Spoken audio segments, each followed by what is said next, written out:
Hello everyone, welcome to Neso school. हमने पिछले lectures में कई ऐसे रीजंस के बारे में पढ़ा था जिनकी वजह से पावर शेयरिंग डिजायरेबल माना जाता है किसी भी एक डेमोक्रेटिक कंट्री के लिए। आज हम इसी टॉपिक के आगे बढ़ेंगे और एक नया टॉपिक शुरू करेंगे जहां पर हम फॉर्म्स ऑफ पावर शेयरिंग के बारे में समझेंगे। मतलब हम ये समझेंगे कि पावर को किस किस तरीके से शेयर किया जाता है किसी भी एक डेमोक्रेटिक कंट्री में। हमारे आज के लेक्चर का नाम है forms of power sharing introduction. तो चलिए देखते हैं इस लेक्चर के टॉपिक्स। हमारे इस लेक्चर का टॉपिक होने वाला है इंट्रोडक्शन। इससे पहले हम ये समझें कि कौन से फॉर्म्स ऑफ पावर शेयरिंग है, हमारे लिए ये समझना जरूरी है कि आखिर क्यों एक डेमोक्रेसी में पावर को शेयर करने का आइडिया इमर्ज हुआ और किस तरीके से अलग अलग forms of power sharing emerge हुए। ये टॉपिक आप सभी के चैप्टर में फॉर्म्स ऑफ पावर शेयरिंग में यहां से लेकर यहां तक दिया गया है। तो बिना किसी देरी के शुरू करते हैं और समझ लेते हैं इस टॉपिक को। हमारा सबसे पहला पॉइंट है power sharing emerged in opposition to undivided political power. मतलब पावर शेयरिंग का जो आइडिया है कि हमें पावर को अलग अलग लोगों में या ग्रुप्स में बांट देना चाहिए, ये वाला आइडिया एक ऑपोजिशन की तरह आया था अनडिवाइडेड पॉलिटिकल पावर के। अनडिवाइडेड पॉलिटिकल पावर का मतलब है कि पावर को बांटना नहीं चाहिए, पावर को डिवाइड नहीं करना चाहिए, बल्कि पावर को एक ही जगह एक ही इंसान या एक ग्रुप के हाथों में ही दे देना चाहिए। और इसी आइडिया के अगेंस्ट, मतलब इसी आइडिया के ऑपोजिशन में पावर शेयरिंग का आइडिया आया था। अब मैंने आपको पहले भी एक लेक्चर में ये बताया था कि पहले के टाइम में जो पॉलिटिकल सिस्टम थे उस वक्त डेमोक्रेसी जैसा कोई भी आइडिया नहीं था। तो उस टाइम के सिस्टम में ज्यादातर जो पावर थी वो एक व्यक्ति के ही हाथ में होती थी या एक छोटे से ग्रुप के हाथ में होती थी जो कि डोमिनेटिंग ग्रुप होता था, या एक ऐसा ग्रुप होता था जिनके पास सबसे ज्यादा पैसे और पावर होती थी। अब देखते हैं ऐसा क्यों। All power must reside in one person or group of persons। जैसे कि मैंने आपको बताया कि पहले के टाइम में ये माना जाता था, ये बिलीव किया जाता था कि सारी की सारी, मतलब कि all power must reside, मतलब सब की सब पावर सिर्फ और सिर्फ एक ही इंसान के हाथ में होनी चाहिए या फिर एक ग्रुप ऑफ लोगों के हाथ में ही होनी चाहिए। अब इसके पीछे की कुछ वजहें भी थी। सबसे इंपॉर्टेंट कारण ये था कि पहले ये माना जाता था कि अगर हम पावर को अलग अलग लोगों में बांट देंगे या अलग अलग ग्रुप्स में बांट देंगे तो उसके बाद हम क्विक डिसीजंस नहीं ले पाएंगे और जल्दी से उन डिसीजंस को इम्प्लीमेंट भी नहीं कर पाएंगे। लोगों का ये कहना था कि अगर मान लीजिए हमने पावर को 20 लोगों के बीच में बांट दिया और वो 20 लोग अलग अलग लोकेशन में रहते हैं, तो जब भी कोई डिसीजन लेना होगा तो सबसे पहले तो उन 20 लोगों को इकट्ठा करना एक बहुत बड़ा टास्क होगा और उसके बाद उन 20 लोगों को मनाना किसी एक डिसीजन के लिए काफी ज्यादा मुश्किल हो जाएगा, क्योंकि उन सभी लोगों के अपने अपने ओपिनियंस होंगे, अपने अपने व्यूज होंगे और जरूरी नहीं है कि वो सभी के सभी लोग मान जाएं किसी एक डिसीजन के लिए, जिसके वजह से डिसीजन का काम जो है वो टलता जाएगा और कोई भी डिसीजन क्विकली नहीं ले पाएगा और ना ही इम्प्लीमेंट कर पाएगा। इसीलिए बेटर ये है कि हम सारी की सारी पावर किसी एक ही व्यक्ति को दे देते हैं या एक छोटे से ग्रुप को दे देते हैं जो कि क्विकली डिसीजंस ले लेंगे और उन डिसीजंस को एनफोर्स भी कर देंगे, इम्प्लीमेंट भी कर देंगे। और इसी बिलीफ की वजह से पावर को हमेशा एक ही व्यक्ति के हाथ में या एक ग्रुप के हाथ में ही दिया जाता था। लेकिन जैसे जैसे डेमोक्रेसी के आइडियाज आए, जैसे जैसे फ्रीडम, लिबर्टी, इक्वालिटी जैसे आइडियाज फैलने लगे, उसी तरीके से ये जो आइडिया था अनडिवाइडेड पावर का, ये धीरे धीरे बदलने लग गया। मतलब These notions changed with the emergence of democracy। जैसे जैसे डेमोक्रेसी की इमर्जेंस हुई वैसे वैसे ये सारे जो नोशंस थे, ये सारे जो बिलीफ थे कि एक ही व्यक्ति के हाथ में पावर दे दीजिए, ये वाले नोशंस बदलने लग गए। इसकी एक वजह ये भी थी कि सोसाइटी में काफी ज्यादा डाइवर्सिटी थी, जिसके बारे में हमने पहले भी पढ़ा कि जब डाइवर्सिटी होती है और पावर नहीं बांटी जाती तो काफी लड़ाइयां हो जाती हैं। साथ ही साथ लोगों को ये भी रियलाइज हुआ कि अगर पावर किसी एक ही व्यक्ति के हाथ में होगी तो वो एक व्यक्ति अपनी पावर का मिसयूज कर सकता है। और साथ में लोगों को ये लालच भी आया कि अगर डेमोक्रेसी आ जाएगी तो हम सबको भी पावर मिलेगी, हमें भी रिप्रेजेंटेशन मिलेगी, और हम भी डिसीजन मेकिंग में अपनी आवाज उठा पाएंगे। और इन्हीं सब रीजंस के वजह से ये जो नोशन था अनडिवाइडेड पॉलिटिकल पावर का, ये बदल गया और धीरे धीरे डेमोक्रेसी इस्टेब्लिश होने लग गई कई सारी कंट्रीज में। अब इसके बाद देख लेते हैं कि डेमोक्रेसी के आइडियाज क्या क्या थे और कैसे फॉर्म्स ऑफ पावर शेयरिंग का आइडिया इमर्ज हुआ। In democracy, people are the source of all political power and they rule themselves through institutions of self government। एक डेमोक्रेसी में तीन इंपॉर्टेंट एलिमेंट्स होते हैं, तीन इंपॉर्टेंट बेसिक्स होते हैं, मतलब कि तीन प्रिंसिपल्स। सबसे पहला है कि जो लोग हैं, मतलब कि एक देश के जो नागरिक हैं, एक देश के जो सिटीजन्स हैं, वो सोर्स होते हैं। सोर्स का मतलब है कि वो ओरिजिन होते हैं, एक जरिया होते हैं पूरे देश की पॉलिटिकल पावर का। मतलब जो भी एक देश की पॉलिटिकल पावर है वो किसके हाथ में होती है? उस देश के सिटीजन्स के हाथों में, लोगों के हाथों में। और ये सबसे पहला प्रिंसिपल होता है डेमोक्रेसी का। अब आप सोच रहे होंगे कि हम कैसे रूलर्स हुए? हमारे देश में भी गवर्नमेंट हमें रूल करती है, सारी पावर तो गवर्नमेंट के पास है क्योंकि वो डिसीजंस लेती है। लेकिन ऐसा नहीं है, हमारी गवर्नमेंट को भी हम लोग ही चुनते हैं। हम ही अपने लीडर्स को, रिप्रेजेंटेटिव्स को इलेक्ट करते हैं, जो एक सरकार को फॉर्म करते हैं और फिर हमारे मुताबिक, हमारे इंटरेस्ट के मुताबिक वो लोग फैसले लेते हैं। इसीलिए गवर्नमेंट को, लीडर्स को हमारी विल के अकॉर्डिंग, हमारे इंटरेस्ट के अकॉर्डिंग ही डिसीजंस लेने पड़ते हैं, क्योंकि वो जानते हैं कि अगर वो लीडर्स हमारी विल के अकॉर्डिंग या हमारे इंटरेस्ट के अकॉर्डिंग डिसीजंस नहीं लेंगे तो हम उनकी गवर्नमेंट चेंज कर सकते हैं इलेक्शंस में। मतलब हम उन सभी लीडर्स को बदल सकते हैं और एक नई सरकार खड़ी कर सकते हैं। और ऐसा क्यों? क्योंकि सारी की सारी पावर लोगों के हाथ में है। आपने क्लास 9th में जब डेमोक्रेसी की डेफिनेशन पढ़ी थी तो आपने पढ़ा था कि डेमोक्रेसी का मतलब होता है rule of the people, by the people and for the people. मतलब कि लोग ही सरकार बनाएंगे, लोगों के पास ही पावर है, रूल है और वो उन्हीं के लिए रूल यूज होता है। तो यहाँ पर वही बात लिखी गई है। अब इसके बाद दूसरा इंपॉर्टेंट प्रिंसिपल क्या है? They rule themselves through institutions of self government.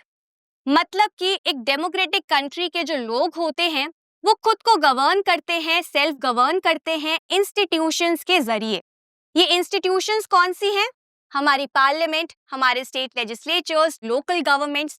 तो हम इन सभी जगहों पर, इन सभी इंस्टीट्यूशंस के लिए जो भी लीडर्स को चुनते हैं, जो भी रिप्रेजेंटेटिव्स को चुनते हैं, वो हमारे ही पॉलिसीज को आगे लेकर आते हैं, हमारे ही इंटरेस्ट के हिसाब से, हमारी ही नीड्स के हिसाब से वो डिसीजंस लेते हैं। और इसी तरीके से हम इनडायरेक्टली अपने ही आप को गवर्न करते हैं। जो भी हम चाहते हैं हमारे लीडर्स हमारे लिए वही करते हैं। इसीलिए यहाँ पे लिखा गया है कि डेमोक्रेटिक कंट्री के जो लोग होते हैं वो खुद ही को रूल करते हैं इंस्टीट्यूशंस के थ्रू, सेल्फ गवर्नमेंट के थ्रू। अब इसके बाद एक और इम्पॉर्टेंट प्रिंसिपल है डेमोक्रेटिक कंट्री का, और वो ये है कि एक ट्रू डेमोक्रेसी तभी इस्टेब्लिश हो पाएगी, एक गुड डेमोक्रेसी तभी इस्टेब्लिश हो पाएगी जब एक सोसाइटी के, एक देश के हर एक नागरिक को पावर दी जाएगी। मतलब कि जब एक देश के हर एक सेक्शन को इंक्लूड किया जाएगा डिसीजन मेकिंग में, जब हर एक वर्ग के लोग साथ में मिलकर डिसीजन मेकिंग में पार्ट लेंगे, वो अपना भी एक वॉइस आगे रखेंगे, पॉलिसी मेकिंग को वो भी शेप करेंगे, तभी एक अच्छी पॉलिसी बन पाएगी, तभी गवर्नमेंट एक अच्छा डिसीजन ले पाएगी, एक ऐसा डिसीजन ले पाएगी जो कि बायस्ड नहीं होगा किसी भी एक सेक्शन या कम्युनिटी के तरफ। और उसके लिए जरूरी है कि हम हर एक सेक्शन को पावर दें, हर एक सेक्शन को रिप्रेजेंटेशन दें, ताकि वो भी इस डिसीजन मेकिंग प्रोसेस में हिस्सा ले पाए। और ये होता है तीसरा इंपॉर्टेंट एलिमेंट, तीसरा इंपॉर्टेंट प्रिंसिपल डेमोक्रेसी का। और इन्हीं सब को अचीव करने के लिए पावर को शेयर किया जाता है अलग अलग फॉर्म्स में।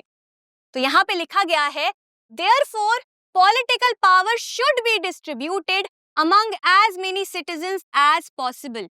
मतलब पॉलिटिकल पावर को हर एक इंसान तक, हर एक सिटीजन तक पहुंचाना इसीलिए जरूरी है ताकि एक ट्रू डेमोक्रेसी, गुड डेमोक्रेसी जो है वो इस्टेब्लिश हो पाए किसी भी देश में।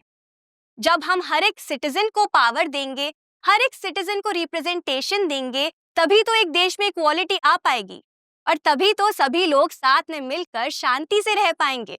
इसीलिए जरूरी होता है कि जितने ज्यादा सिटीजन्स को हम पावर दे पाए, उनमें पावर डिस्ट्रीब्यूट कर पाए, उतना हम करें, उतना सरकार पावर को डिस्ट्रीब्यूट करे, ताकि एक अच्छी डेमोक्रेसी इस्टेब्लिश हो पाए।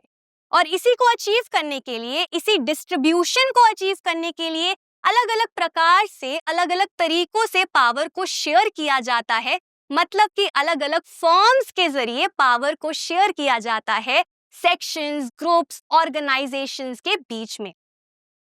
तो अभी हमने क्या समझा? अभी हमने ये समझा कि पावर शेयरिंग का आइडिया जो था वो अनडिवाइडेड पॉलिटिकल पावर के आइडिया के अगेंस्ट राइज हुआ। जैसे जैसे डेमोक्रेसी एस्टैब्लिश होती गई, इमर्ज होती गई, लोगों का जो पुराना एक बिलीफ था कि अनडिवाइडेड पॉलिटिकल पावर होनी चाहिए, वो धीरे धीरे बदलती गई। उसके बाद डेमोक्रेसी एस्टैब्लिश होती गई और डेमोक्रेसी में 3 इंपॉर्टेंट प्रिंसिपल्स थे। सबसे पहला ये कि जो उस देश के नागरिक होंगे, जो लोग होंगे, वही सोर्स होंगे पॉलिटिकल पावर का।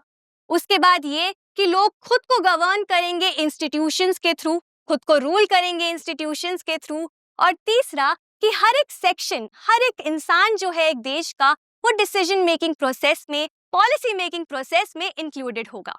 और इन्हीं सब बातों को अचीव करने के लिए ये जरूरी है कि हम पावर को ज्यादा से ज्यादा सिटीजन्स के बीच डिस्ट्रीब्यूट करें, जिसके लिए अलग अलग फॉर्म्स के, अलग अलग प्रकार के पावर शेयरिंग को लाया गया। तो इसी के साथ ये इंट्रोडक्शन तो हो गया। अब जरा इस कार्टून की तरफ चलते हैं जो आपके बुक में दिया गया है, और इस कार्टून को डिकोड करने की कोशिश करते हैं, क्योंकि ये काफी ज्यादा इंटरेस्टिंग है इस टॉपिक के लिए। इस कार्टून का टाइटल है रेनिंग द रेन्स, मतलब कि कंट्रोल करना किसी चीज के ऊपर। रेनिंग का मतलब होता है टू कंट्रोल और रेन्स का मतलब होता है लगाम। तो हम यहाँ पर ये देख रहे हैं कि किस तरीके से 2 लीडर्स डेमोक्रेसी को कंट्रोल कर रहे हैं लगाम खींचने के थ्रू, रेन्स के थ्रू। अगर आप इस कार्टून को ध्यान से देखें तो यहाँ पर काफी इंपॉर्टेंट एलिमेंट्स हैं। सबसे पहले यहाँ पे एक हॉर्स है जिसके ऊपर डेमोक्रेसी लिखा है, मतलब कि एक हॉर्स को डेमोक्रेसी के तरह रिफ्लेक्ट किया गया है, रिप्रेजेंट किया गया है। ऐसा क्यों? क्योंकि एक हॉर्स जो होता है वो फ्रीली दौड़ता है, एकदम तेज भागता है। उसी तरीके से डेमोक्रेसी है। डेमोक्रेसी भी फ्री होनी चाहिए और उसे अलाउ करना चाहिए कि वो फ्रीली मूव कर पाए, भाग पाए, दौड़ पाए, ताकि एक देश भी ग्रो कर पाए। उसके बाद दूसरा एलिमेंट क्या है कि ये जो हॉर्स है ये कार्ट को खींच रहा है और उस कार्ट के ऊपर 2 लीडर्स हैं वर्ल्ड के। अब मैं ये बता दूं कि ये कार्टून 2005 का है। उस समय रशिया के प्रेसिडेंट थे पुतिन, जो कि आज भी रशिया के प्रेसिडेंट है। तो एक तरफ पुतिन है और दूसरी तरफ है बुश, जो 2005 में यूएस के प्रेसिडेंट थे। अब इन दोनों के हाथ में इस घोड़े की लगाम है और इन दोनों ने ही उसको खींच रखा है एकदम टाइटली। इसके बाद यहाँ पर बुश बोलते हैं पुतिन को that we got to keep the rein tight, मतलब हमें ये जो लगाम है वो टाइटली खींच के रखनी है। अब इन सब एलिमेंट्स का मतलब क्या है ये समझ लेते हैं। 2005 में रशिया में काफी ज्यादा जो पावर्स थी वो प्रेसिडेंट की तरफ ट्रांसफर कर दी गई थी, मतलब कि कई सारी डेमोक्रेटिक पावर्स थी वो सेंट्रलाइज कर दी गई थी, जिसके वजह से रशिया के जो डेमोक्रेटिक इंस्टीट्यूशंस थे वो वीक होते जा रहे थे और पावर जो थी वो सेंट्रलाइज होती जा रही थी, क्योंकि ज्यादा से ज्यादा जो पावर थी वो प्रेसिडेंट के हाथों में जा रही थी। तो यहाँ पर हम देख सकते हैं कि किस तरीके से 2005 के दौरान रशिया में जो प्रेसिडेंट थे, जो पुतिन थे, वो पावर को सेंट्रलाइज करने की कोशिश करते हैं डेमोक्रेसी को कंट्रोल करके, मतलब कि डेमोक्रेसी की लगाम को खींचकर। अब यहाँ पर बुश क्या कर रहे हैं, ये एक बहुत इंपॉर्टेंट सवाल है। 2005 के दौरान जब ये सब हो रहा था रशिया में, बुश रशिया गए थे और उस समय यूएस के द्वारा इराक वॉर करी गई, जिसके टाइम पर यूएस ने कई सारे अनडेमोक्रेटिक मेजर्स का सहारा लिया। कई लोगों ने इसका विरोध भी किया था। ये भी बोला गया कि यूएस जो एक तरीके से प्रमोटर है डेमोक्रेसी का, जो एक तरफ ये कहता है कि हम डेमोक्रेसी के चैंपियंस हैं, दूसरी तरफ वही सेम देश और उसी देश का लीडर जो है वो अनडेमोक्रेटिक प्रैक्टिस को एक्सरसाइज कर रहा है, अनडेमोक्रेटिक मेजर्स ले रहा है। तो इस कार्टून में ये डिपिक्ट किया गया है कि ये दोनों ही लीडर्स, पुतिन और बुश, दोनों के दोनों अपने अलग अलग तरीकों से डेमोक्रेसी को कंट्रोल करने की कोशिश कर रहे हैं, डेमोक्रेसी की फ्री मूवमेंट को रिस्ट्रिक्ट करने की कोशिश कर रहे हैं, जिसके वजह से डेमोक्रेसी धीरे धीरे वीक हो रही है और डिस्टेबलाइज हो रही है। और इस कार्टून में सबसे इंपॉर्टेंट चीज पता है क्या दिखाई जा रही है? वो ये कि डेमोक्रेसी और सेंट्रलाइजेशन ऑफ पावर के बीच में कितना ज्यादा डिफरेंस है। एक तरफ डेमोक्रेसी है जो कहती है कि पावर हमें लोगों के बीच में बांटनी चाहिए, और दूसरी तरफ सेंट्रलाइजेशन ऑफ पावर है जहां पे लोगों से पावर लेकर एक ही इंसान को दी जा रही है। तो ये था इस कार्टून का मतलब। मैं उम्मीद करती हूँ कि आपको ये अच्छे से समझ आ गया होगा। तो इस लेक्चर में हमने ये समझा कि किस तरीके से अलग अलग फॉर्म्स जो थे पावर शेयरिंग के इमर्ज हुए और क्यों इमर्ज हुए, और साथ ही साथ ये भी देखा कि सेंट्रलाइजेशन ऑफ पावर और डेमोक्रेसी के बीच में क्या रिलेशन है, वो कैसे एक दूसरे से एकदम ऑपोजिट हैं। इसी के साथ हमारा ये टॉपिक और आज का लेक्चर खत्म होता है। इस टॉपिक का नाम था इंट्रोडक्शन। तो इस लेक्चर के साथ हमने ये समझ लिया है कि पावर शेयरिंग के फॉर्म्स किस तरीके से इमर्ज हुए। टोटल 4 फॉर्म्स होते हैं पावर शेयरिंग के, मतलब 4 तरीकों से पावर को शेयर किया जाता है किसी भी डेमोक्रेटिक कंट्री में। इन फॉर्म्स के बारे में हम आने वाले लेक्चर्स में अच्छे से पढ़ेंगे। आज के लिए बस इतना ही। मैं उम्मीद करती हूँ आपको ये लेक्चर अच्छा लगा होगा। अब मैं मिलूंगी आपसे अगले लेक्चर में फॉर्म्स ऑफ पावर शेयरिंग के साथ। Thank you.